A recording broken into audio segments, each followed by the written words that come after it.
रियासतनामा देख रहे हैं आप, आपके साथ जुड़ चुका हूं मैं। पिछले कई दिनों से लगातार आप देख रहे हैं कि जम्मू की सड़कों पर जम्मू के युवा और खासकर जम्मू की महिला शक्ति प्रताड़ित हो रही है। लगातार घसीटा जा रहा है, सड़कों पर मारा जा रहा है, लाठियां भांजी जा रही हैं और एक नई एग्जाम्पल सेट की जा रही है रेस्ट ऑफ द कंट्री के लिए कि महिला सशक्तिकरण क्या होता है।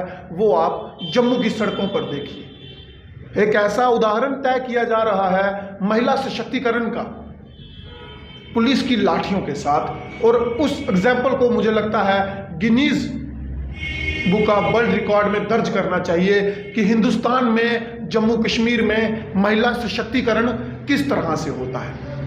आज इस पूरे विषय पर हम चर्चा करेंगे। चर्चा के लिए हमारे साथ एक ऐसा चेहरा आज जुड़ा है जो कि एक मात्र बोलने वाला चेहरा है, खास करके महिला होकर। बात कर रहे हैं हम खुशबू भगत जी की। जम्मू कश्मीर अपनी पार्टी की तरफ से कठुआ विधानसभा क्षेत्र की उम्मीदवार हैं और समय समय पर आवाज़ बुलंद भी करती है। इसीलिए उनसे आज हमने राब्ता कायम किया और इनसे बातचीत करेंगे कि महिला सशक्तिकरण कैसा हो रहा है जम्मू कश्मीर में, और ख़ास तौर पर विभिन्न राजनीतिक दलों के महिला मोर्चा कहाँ पर है जो छोटी से छोटी बात पर महिला सशक्तिकरण की बात तो करते हैं, लेकिन जब उन्हीं की सरकार लाठियां भांजती है महिलाओं पर, उन्हें महिलाओं के अधिकार नजर नहीं आते। आइए बातचीत करते हैं खुशबू भगत जी से और इन्हीं से जानते हैं क्या कर रही है जम्मू कश्मीर अपनी पार्टी, क्या कर रही है भारतीय जनता पार्टी, क्या कर रही है कांग्रेस या इनके समेत अन्य जितने भी दल हैं उनके महिला मोर्चा। तो आइए बातचीत करते हैं। खुशबू जी, आपका बहुत बहुत स्वागत है रियासतनामा पर। पहला सवाल, महिला सशक्तिकरण को आप किस तरह से देखते हैं जम्मू कश्मीर? देखिए, पहले तो मैं रियासतनामा का बहुत बहुत धन्यवाद करती हूँ और आपका भी। जब से ये सरकार आई है भाजपा, बेटी बचाओ बेटी पढ़ाओ बेटी बचाओ का नारा जो है वो हर कदम झूठा साबित हुआ है, और इसमें आई थिंक मुझे बहस की किसी से ज़रूरत नहीं है। Irrespective of party politics, I am saying that BJP ने हमेशा से जुमले दिए हैं और वो आज भी यही कर रही है। जम्मू कश्मीर में हम देख रही हैं बेटियों को, बहुओं को, हमारे युवाओं को बालों से पकड़कर घसीटा जाता है, सड़कों पर लाठियां भांजी जाती हैं और नारे को मजबूत किया जाता है कि बेटी पढ़ाओ, उससे फॉर्म लगवाओ और सड़कों पर बिठाओ कि नौकरी दीजिए, और बाद में पुलिस की लाठियां भिजवाओ। क्या देखते हैं?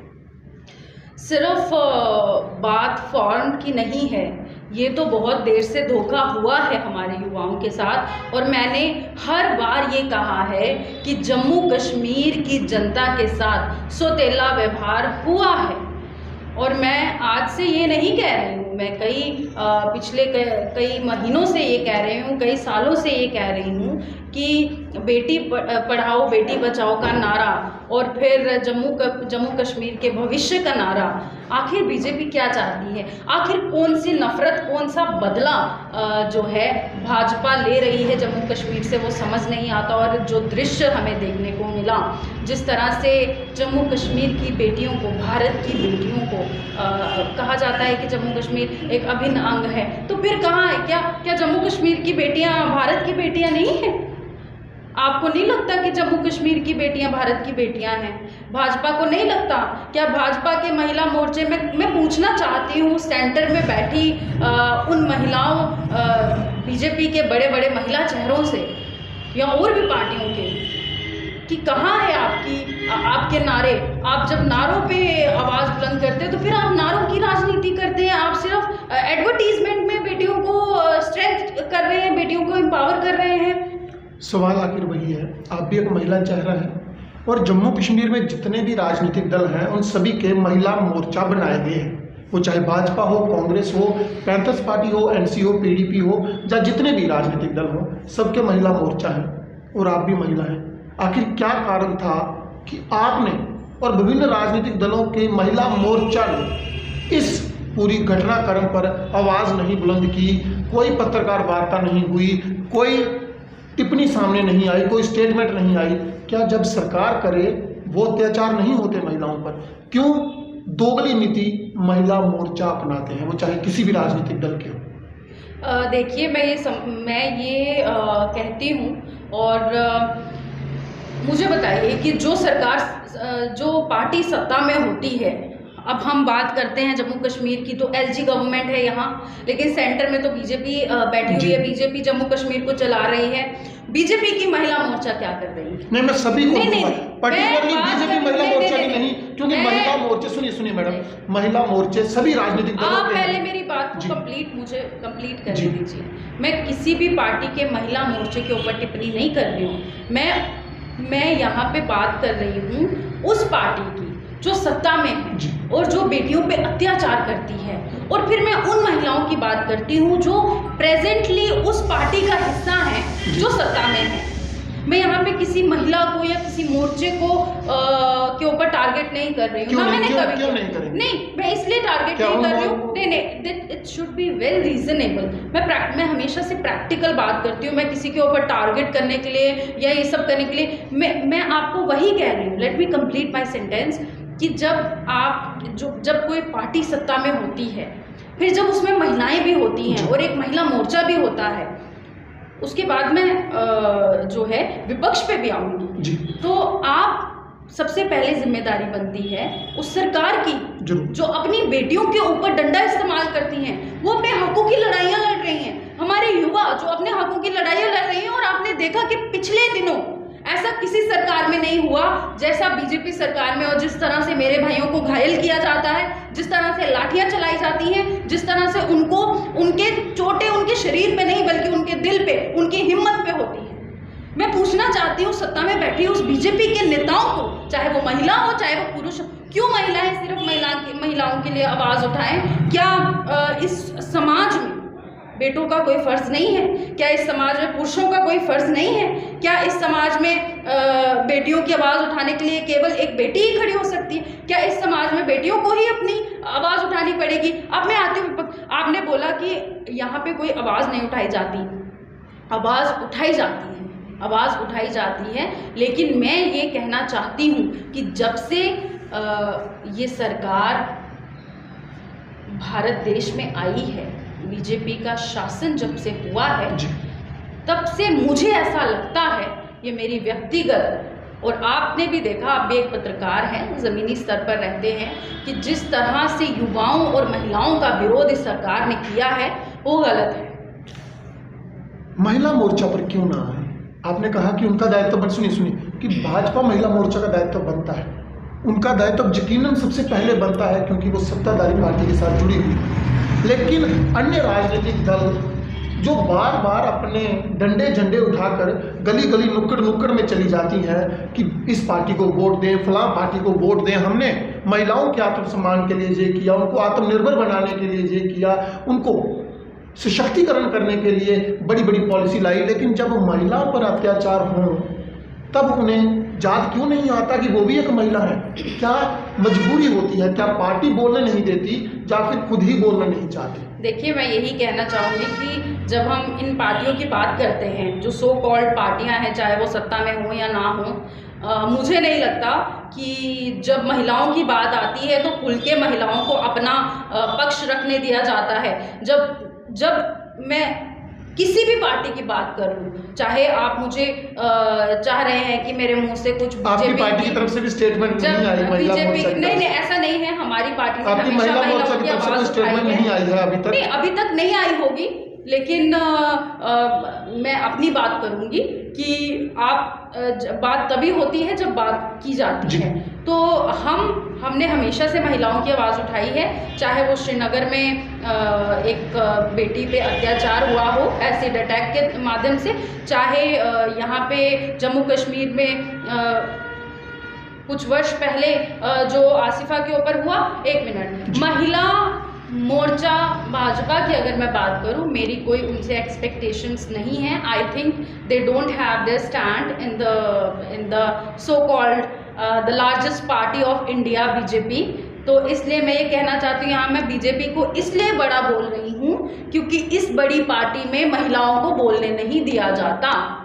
बहुत ये बड़ा पहली बहुत बार बड़ा नहीं आरोप हुआ लगा है। रही हैं। ये पहली बार नहीं हुआ है। आपने देखा है कि बीजेपी की ही महिला मोर्चा के की हम जब बात करें तो उनके साथ कुछ वर्ष पहले की अगर हम बात करें तो क्या हुआ था वो आपको आप भांति याद होगा। टारगेट नहीं कर रहे, लेकिन आप टारगेट कर रहे हैं। इसलिए मैं ये कहना चाहती हूँ कि जो अपने लिए आवाज़ नहीं उठा सकती वो दूसरे के लिए आवाज़ क्या उठाएगी। और यहाँ मैं यही कहना चाहूँगी कि हमारी बेटियों के साथ तो अत्याचार हो ही रहा है, हमारे युवाओं के साथ तो अत्याचार हो ही रहा है, लेकिन मेरा किसी पार्टी को संदेश नहीं है, बल्कि मेरा उस जनता को संदेश है जो ये सब कुछ सह रहे हैं।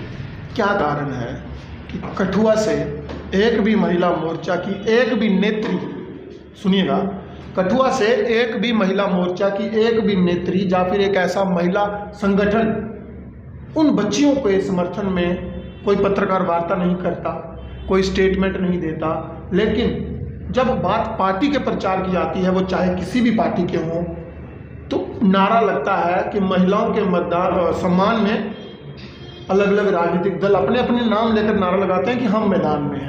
आखिर अब मैदान में क्यों नहीं आते? क्या लगता है आपको कि क्या जम्मू कश्मीर में महिलाओं को, युवाओं को प्रताड़ित करने की कोई नई पॉलिसी है कि इन्हें प्रताड़ित किया जाए, उजाड़ दिया जाए, कुछ करना? देखिए, जहाँ तक बात रही किसी भी पार्टी की, तो मैं यही कहूँगी कि महिलाओं के लिए आपकी आवाज़ जो है वो बुलंद करना आपका फ़र्ज़ है, आपकी नैतिक जिम्मेदारी है। और चाहे मैं हूँ, इर्रिस्पेक्टिव ऑफ एनी पार्टी, आप जब एक महिला हैं तो आपको दूसरी महिला के लिए आवाज़ उठानी पड़ेगी।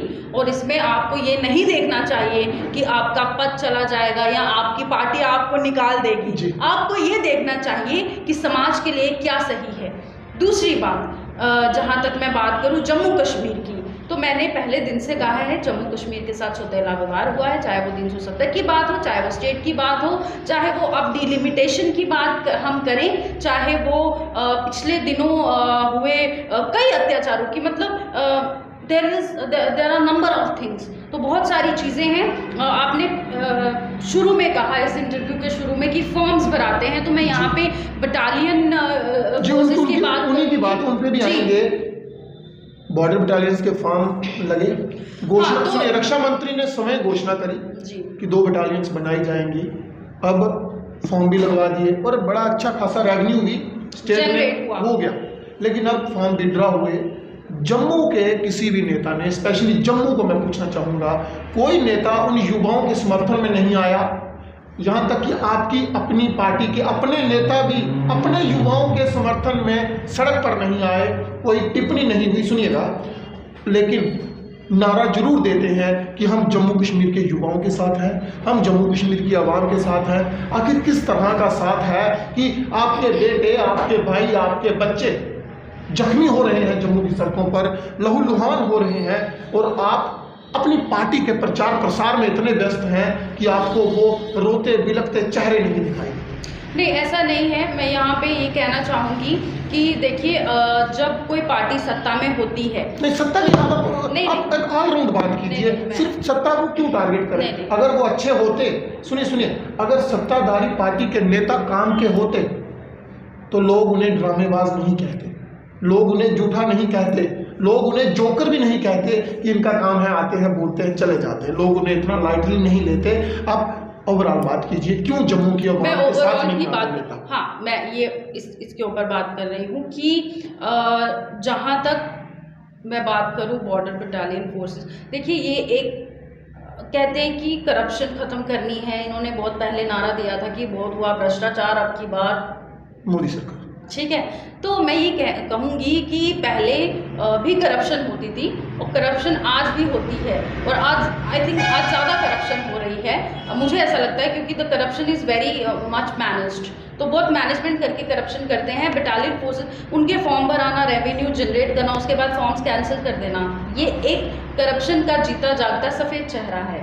तो आप इसको ब्लैक भी नहीं कह सकते, आप इसको बोलेंगे कि वाइट करप्शन। तो मेरा कहने का, मैं यही कहना चाहूँगी कि आप चाहे आप सत्ता में हो, चाहे कोई भी सरकार हो, पॉलिटिक्स भविष्य के लिए होती है, तो साफ़ सुथरी पॉलिटिक्स होनी चाहिए और किसी के भी भविष्य के साथ खिलवाड़ नहीं होना चाहिए। यहाँ ज़रूरत है जम्मू कश्मीर की जनता को जागने की, जम्मू कश्मीर की जनता को जागने की। देखिए बाकी भी हमने स्टेट्स में देखा है, सब जाग चुके हैं।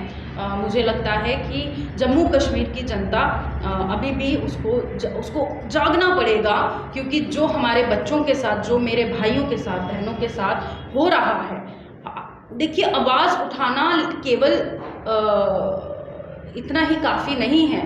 हम तो आवाज़ उठाएंगे, हम तो आवाज़ उठाते हैं। विपक्ष की भूमिका निभाते हुए हमने हर मुद्दे पे आवाज़ उठानी है। अगर हम 10 मुद्दों पे आवाज़ उठाते हैं तो कभी कभी 11वां, कभी कभी उसमें एक मिस भी हो जाता है, कभी नहीं उठा पाते हैं या कभी उसमें टाइम लग जाता है। हमने तो अपना फ़र्ज़ निभाना ही है, लेकिन आपको भी, जनता को भी हमें सहयोग करने की ज़रूरत है, क्योंकि कहीं ना कहीं जो है मैं ये चाहूँगी कि जनता से बड़ा जो है वो इंसाफ जनता खुद के साथ करे तो ज़्यादा बेहतर होगा। और ये समय आ गया है कि आप अपनों और पराओं में फ़र्क को पहचानें। जो आपके पराए हैं उनको भी पहचानिए और जो आपके अपने हैं उनको भी पहचानिए कि आपका अपना कौन है। एक आखिरी सवाल करूंगा, आप अभी तक फिलहाल तक एकमात्र महिला चेहरा हैं आप जो विधानसभा कठुआ से चुनाव लड़ेंगे, क्योंकि अन्य दलों की तरफ से कोई उम्मीदवार नहीं है। As a women, as a महिला, क्या आप जम्मू कठुआ की महिलाओं को सशक्तिकरण उनका करने के लिए आगे बढ़ेंगे? क्या उनको साथ लेकर चलेंगे? क्योंकि अभी तक फिलहाल तक एकमात्र चेहरा आप हैं और मुझे ऐसा लगता है कि कठुआ की महिलाओं को खास करके और युवाओं को आपसे उम्मीदें हैं। मैं यही कहना चाहूँगी कि मैं महिला भी हूँ, मैं आपकी बेटी भी हूँ, बहन भी हूँ और युवा भी हूँ। पिछले दिनों से हमारे साथ जो अत्याचार हो रहे हैं, अगर आपको लगता है कि उसने सिर्फ आपके दिल को ही दुखी नहीं किया बल्कि आपकी आत्मा को भी कहीं ना कहीं ठेस पहुंचाई है, तो आपको ये भी समझना पड़ेगा कि जब तक आप अपने बीच में से अपने युवाओं को, अपने युवा चेहरों को, अपने बीच के लोगों को, महिलाओं को भी ये कहना चाहूँगी कि अपनी बहन को, कठुआ में तो मैं आपकी बहन हूँ, ऐसी कई सबकी बहनें कहीं ना कहीं होंगी जैसे कि अपने अपने क्षेत्रों में उनके ज़रूर महिला शक्तियों के चेहरे होंगे। आप उनको मजबूत करिए, क्योंकि अगर हम नंबर्स में ज़्यादा नहीं होंगे या हम आपके लिए, आपकी आवाज़ उठाने के लिए किसी प्लेटफॉर्म में मौजूद नहीं होंगे तो हम आपकी आवाज़ बुलंदी से कैसे उठा पाएंगे। आज अगर कठुआ से मुझे महिला चेहरा बनाया गया है तो एक मैसेज भी जाना चाहिए कि अगर महिला चेहरा बनाना केवल काफ़ी नहीं होता, महिलाओं को जिता के उनको अपनी आवाज़ बनाने के लिए विधानसभा में या संसद में पहुंचाना भी ज़रूरी है, क्योंकि महिलाएं आधी आबादी हैं। जब हम ये कहते हैं तो आधी आबादी सांसद में भी दिखनी चाहिए, संसद में भी दिखनी चाहिए, आधी आबादी विधानसभा में भी दिखनी चाहिए, आधी आबादी मोर्चे में भी दिखनी चाहिए। महिला मोर्चा केवल बनाना काफ़ी नहीं है, महिला मोर्चाओं में महिलाएं होनी भी चाहिए। महिलाओं को आवाज़ भी उठाने दो, महिलाओं को कार्य भी करने दो। आप करेंगे? मैं तो कर रही हूँ, तभी तो आप आज मेरे सामने बैठे हैं। बहुत धन्यवाद। इस वक्त आप सुन रहे थे खुशबू भगत जी को। बात हम कर रहे थे महिला सशक्तिकरण की। बहुत दुख होता है जब जम्मू की बेटियों को, हमारी बहनों को हम सड़कों पर रोते बिलखते देखते हैं। बहुत दुख होता है जब उन पर पुलिस की लाठियां बांधी जाती हैं। मुझे समझ नहीं आता कि एलजी प्रशासन जम्मू कश्मीर में कौन से नए इतिहास रचा रहा है महिला सशक्तिकरण के। और सबसे बड़ी बात, सोचने वाली और क्या कहूं कि डूबकर मरने वाली बात उन मोर्चाओं के लिए जो खुद को समय को महिला मोर्चा कहती हैं। क्या पुलिस द्वारा किया गया अत्याचार महिला पर अत्याचार नहीं गिना जाता, या सिर्फ वही अत्याचार गिना जाता है जो गुंडे करते हैं, जहाँ कोई एंटी सोशल एलिमेंट करते हैं। श्रीनगर पर हमारी एक बहन पर एसिड अटैक हुआ, स्टेटमेंट्स की जड़ी लग गई, सोशल मीडिया पर सैलाब आ गया, लेकिन जम्मू की बेटियों के आंसू सड़कों पर गिरते रहे, उनको लहूलुहान किया गया, उनको घसीटा गया सड़कों पर। लेकिन जम्मू की पार्टियों के, जम्मू कश्मीर की पार्टियों के महिला मोर्चाओं के पद अधिकारियों से मुंह से आवाज नहीं निकली। आवाज तो दूर की बात, एक सिसकरी भी नहीं निकली। ये है जम्मू कश्मीर की पार्टियों का दोगला चेहरा। आज के इस खास इंटरव्यू में बस इतना ही। बहुत जल्द कुछ खास लोगों के साथ और खास मुद्दों पर दोबारा हाजिर होंगे। आप बने रहें रियासत नामा।